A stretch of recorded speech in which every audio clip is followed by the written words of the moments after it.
Today we're going to learn a little bit about the Schwarzschild proton. This is a paper I just published last year, and it won an award in Europe, which is good. I was surprised. The director of the conference came up to me, he's like, in the middle of the conference, I thought I was going to get kicked out of the conference, and, because it was a pretty radical paper. It was an invited paper, so I thought, oh, I can go radical because, they can't refuse it if it's invited. And, he took me aside in the middle of a conference, and it was in Belgium at the math department, and I thought, that's it, here it goes, And he's like, I noticed on your schedule that you're leaving before the award presentation, and I thought, oh, yeah. I had set it up on purpose that way because, it's like, I'm sure I'm not going to be part of that. And he goes, we'd like you to stay. I'm like, why? And he's like, well, you won the best paper award for physics. Like, really? Wow, we live in a new paradigm. And why was I thinking this was radical? Well, you'll see why. And I'm just going to go through it a little bit, and please don't panic, but we're going to do a little bit of math. It won't hurt. It's only going to hurt momentarily, but then it's okay, It's not permanent damage. This really started when I was about 9 years old, and I went to my first geometry class at school. It was, I was not doing so well at school because I had all these esoteric experiences, and I, lived in a world in which, I was interacting with all sorts of things and all sorts of worlds out there, and I was more interested in that than what the teacher was saying. So most of the time I didn't pay much attention, so I didn't, I wasn't doing so well. And when the teacher went to the blackboard that morning and said, today we're going to have our first lesson in geometry, and the first lesson in geometry is dimensions, I was like, oh, adults know about other dimensions? I was like so excited, and then I got so disappointed. Because the teacher went to the blackboard and made a little dot like this and said, this is dimension 0 and it doesn't exist. And I was like, oh, this is not gonna go well. I knew from that moment on I was gonna fail that class. Because I was way back, I was always nearest the door. And I could see the dot. So if I could see the dot, how is it that it didn't exist?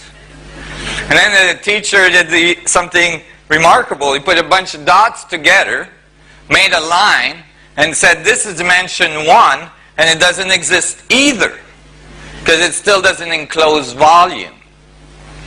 And then he put 4 lines together, made a plane, called it 2D, and said that's the plane that all your comic strip books lives in, and it doesn't exist. And I could see the kids were crushed, they were like, what?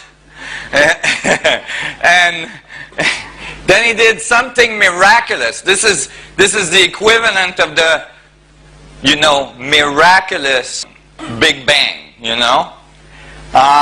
He did something miraculous. He took 6 of these planes, put them together to make a cube, called it dimension 3, and said, this one exists. And I was like, huh? How did that happen? Because I don't care if you put 100 million non-existing planes together, you don't get existence, right? If the dot that doesn't exist, right, makes the line that doesn't exist, makes a plane that doesn't exist, you don't get existence. You get non-existence to the 4th.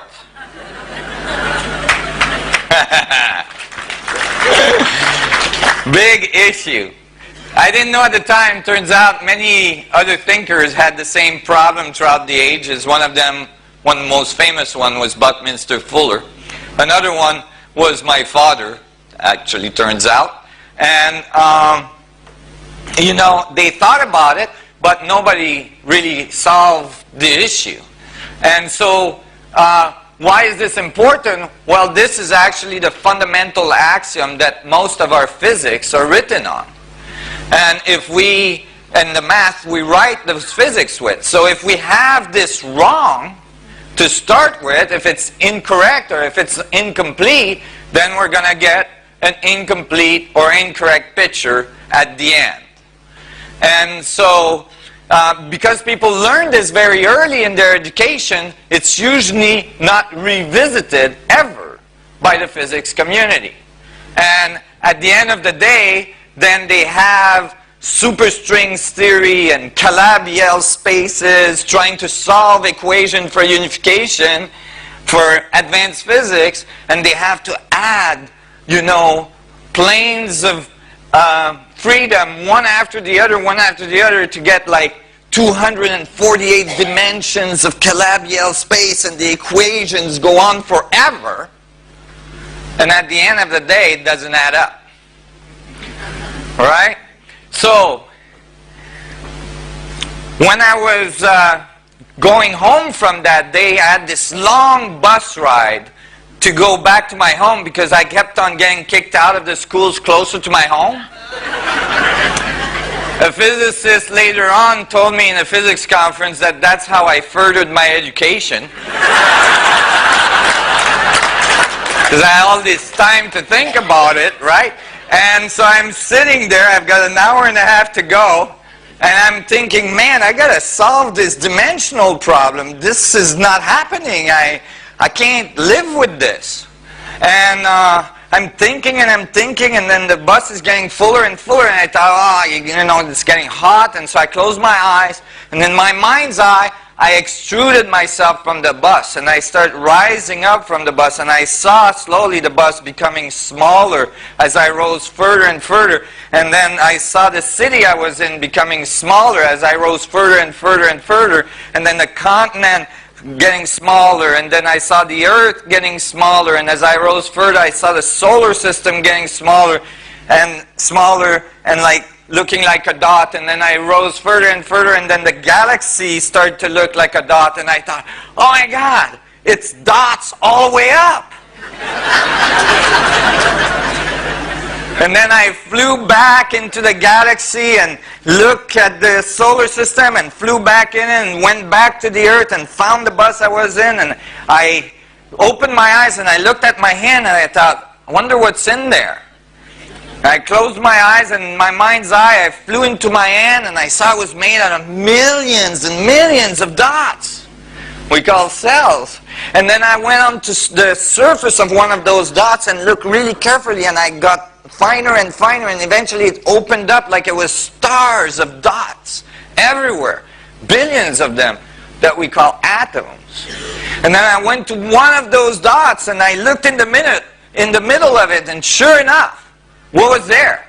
Another dot. And I was like, oh, it's dots all the way down. And I had this epiphany, you know, like, oh my God, maybe the universe, maybe the answer to the riddle is the exact contrary. The only thing that exists is a dot. The universe makes points of infinite division and assembles them at different scales and make everything we see. I was like looking at the people in the bus, and I could see they were made out of dots and smaller dots and smaller dots. They seemed to glow with a strange aura, and you know, at this moment. And you know, when you have these moments of epiphany, I'm sure many of you in this room had them, you know what you want to do next, right? You want to tell someone, right? And you all know how that goes, usually. You get the look like, did you take your medication this morning? And You know, so I ran home when I got out of the bus, and I waited for my mom to come back from work, and when she got home, I was like, Mom, I figured out something at school today, it's so awesome. And my mom was all excited, like, oh my God, he's actually enjoying school, like, oh, maybe he had a good exam, you know, for the first time in his life. And I'm like, Mom, today I learned about dimension at school, and they're wrong. I just went over like a lead balloon. And it's like, Mom, you know, I think that it's the contrary, that like the only thing that exists is dots, and you're made out of dots that are made out of smaller one and smaller one and so on. You get infinite amount of dots, Mom.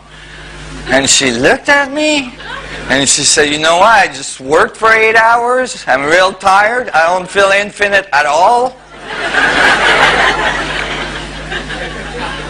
And, you know, she had made a point, you know, pun intended. And